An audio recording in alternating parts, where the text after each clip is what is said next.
एक बात बताओ, तुमने भी वो स्टोरी सुनी है ना, कैसे मार्क जुकरबर्ग ने डोम रूम से बैठकर फेसबुक बनाया, या गूगल एक स्टैनफोर्ड का रिसर्च प्रोजेक्ट था। सुनने में तो काफी इंस्पायरिंग और सिनेमैटिक लग रहा है, राइट? पर रियलिटी में जब हम सुबह 8 बजे अपने आप को लेक्चर और असाइनमेंट के बीच फंसा हुआ देखते हैं तो लगता है बिजनेस स्टार्ट करने का टाइम नहीं है और बिजनेस करना हमारे बस की बात नहीं है। बट ऑनेस्टली कॉलेज लाइफ से बेटर विंडो हमें पूरी लाइफ में कभी नहीं मिलेगी बिजनेस स्टार्ट करने के लिए। अब तुम पूछोगे क्यों? क्योंकि अभी के टाइम पे हमारा बर्न रेट एकदम जीरो है। सिंपल शब्दों में समझो, अभी हमारे सर पर कोई ज्यादा फाइनेंशियल रेस्पॉन्सिबिलिटीज नहीं है, ना हमें रेंट भरना, ना हमें कॉलेज की फीस देनी, ना हमें कोई फैमिली की अभी जिम्मेदारी है फाइनेंशियली, और ना हमें अभी घर वालों को पैसे देने। अगर आज हम फेल भी हो जाता है तो ज्यादा से ज्यादा क्या होगा, हमें एक लेसन मिलेगा। बट अगर हम 5 साल बाद फेल हुए तो हमारा घर चलाना मुश्किल हो जाएगा। देखो, मैं भी कोई एक्सपर्ट नहीं हूँ, मैं भी तुम्हारी तरह हूँ जो एक बिजनेस करना चाहता है और फाइनेंशियली फ्रीडम चाहता है, और जिसके लिए मैं वर्क भी कर रहा हूँ। और आज की वीडियो में मैं तुम्हारे साथ एक स्ट्रेटेजिक फ्रेमवर्क शेयर करने वाला हूँ जो मैं खुद यूज कर रहा हूँ एक बिजनेस को बिल्ड करने में। तो वेट किस लिए कर रहे हो? नोटबुक उठा लो, क्योंकि आज हम बात करने वाले हैं कैसे बिना कॉलेज छोड़े भी हम अपना पहला प्रॉफिटेबल बिजनेस स्टार्ट कर सकते हैं। देखो, मैंने अपने स्ट्रेटेजिक फ्रेमवर्क को 5 फेजेस में डिवाइड किया है, जिसमें हम बात करेंगे आइडिएशन से लेकर डिस्ट्रीब्यूशन तक। पर अब तुम में से ज्यादातर सोच रहे होंगे कि मेरे पास तो कोई रिवॉल्यूशनरी आइडिया नहीं है, जैसे एप्पल है, फेसबुक है, ये सब।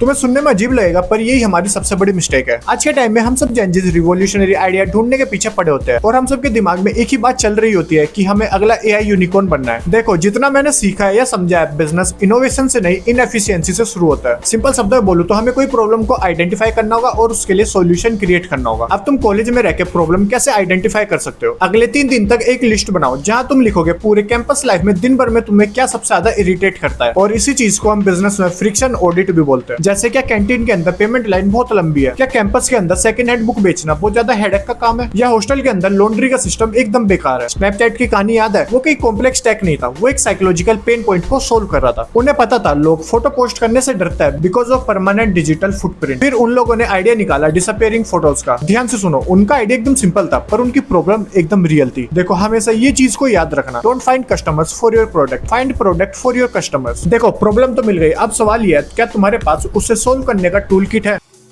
हम में से ज्यादातर जेंजीज ये सोचते हैं कि हमारे पास तो कोई डिग्री ही नहीं है। देखो, डिग्री सिर्फ एक कागज है, उससे ज्यादा कुछ नहीं। और बिजनेस एसेट एलोकेशन से चलता है, ना कि कोई कागज से। देखो, एसेट एलोकेशन का मतलब है हमारे पास जो रिसोर्सेज है, जैसे टाइम, स्किल्स या थोड़े बहुत पैसे, हम उसे कैसे और कहाँ यूज करते हैं। अब तुम अपना टूल किट ऑडिट करो। हमारे पास बेसिकली 2 तरह की स्किल्स होती है, एक हार्ड स्किल जैसे कोडिंग, ग्राफिक डिजाइनिंग या एडिटिंग, और दूसरी सॉफ्ट स्किल जैसे नेटवर्किंग, सेल्स या लोगों को कन्विंस करना। अभी के लिए हमारा गोल ये होना चाहिए कि हम अपना एक अनफेयर एडवांटेज ढूंढे। चलो एक एग्जांपल लेते हैं। मान लो तुम कॉमर्स के स्टूडेंट हो और तुम्हें एडिटिंग भी आती है, तो तुम्हारा बिजनेस सिर्फ एडिटिंग का नहीं होगा, तो तुम्हारा प्रोडक्ट या सर्विस होगी financial content creation for fintech apps. Basically तुमने 2 स्किल्स को मिला के अपनी एक नई कैटेगरी बना दी। देखो, बिजनेस को सीखने का बेस्ट तरीका है खुद से बिजनेस स्टार्ट करना। अभी के टाइम में जो हमारे पास है वो अभी के लिए एकदम इनफ है। अब ये बताओ, क्या तुम इतना पैसा खर्च करोगे कि बिजनेस स्टार्ट होने से पहले ही खत्म हो जाए? बिल्कुल नहीं ना। उसके लिए हमें एक लीन रास्ता पकड़ना होगा। अब मान लो आइडिया मिल गया, अगला स्टेप क्या? ऑफिस ले?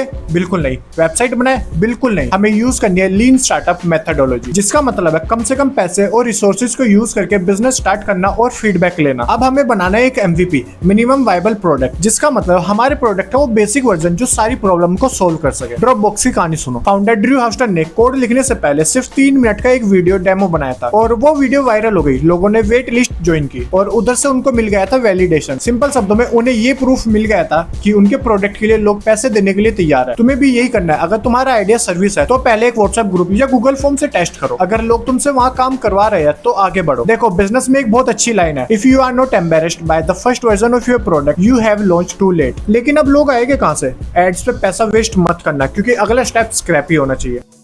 अब प्रोडक्ट रेडी है पर कस्टमर्स किधर है? देखो, इस स्टेज पर एड्स पे पैसा खर्च मत करना, क्योंकि हम करने वाले हैं स्क्रैपी मार्केटिंग, जिसका मतलब है बिना बजट के जुगाड़ से और मेहनत से मार्केटिंग करना। एयरबीएनबी के फाउंडर्स को याद करो, शुरुआत में उनका बिजनेस स्केल नहीं हो रहा था, तो वो खुद लोगों के घर गए फोटोज क्लिक करने, क्योंकि उन्हें पता था अगर फोटोज बेकार होगी तो उनके पास बुकिंग बिल्कुल नहीं आएगी, और वो काम स्केल नहीं हो सकता था। आगे चल के वही उनका मोट बना। बेसिकली एक ऐसी दीवार जो तुम्हारे बिजनेस को कॉम्पिटिटर से बचाती है। देखो, तुम्हारे पहले 10 कस्टमर तुम्हारे फ्रेंड्स या तुम्हारे कॉलेज के लोग होने चाहिए। उनके पास जाओ और उन्हें अपना प्रोडक्ट पिच करो। जब पहले 10 कस्टमर तुम्हारे सर्विस या प्रोडक्ट से प्यार करने लगे, तब तुम्हारा प्रोडक्ट मार्केट फिट अचीव होगा। बेसिकली मार्केट को तुम्हारे प्रोडक्ट की सच में जरूरत है। अब जब प्रोडक्ट हिट है तो दुनिया को बताना कैसे है? Well, content is the key.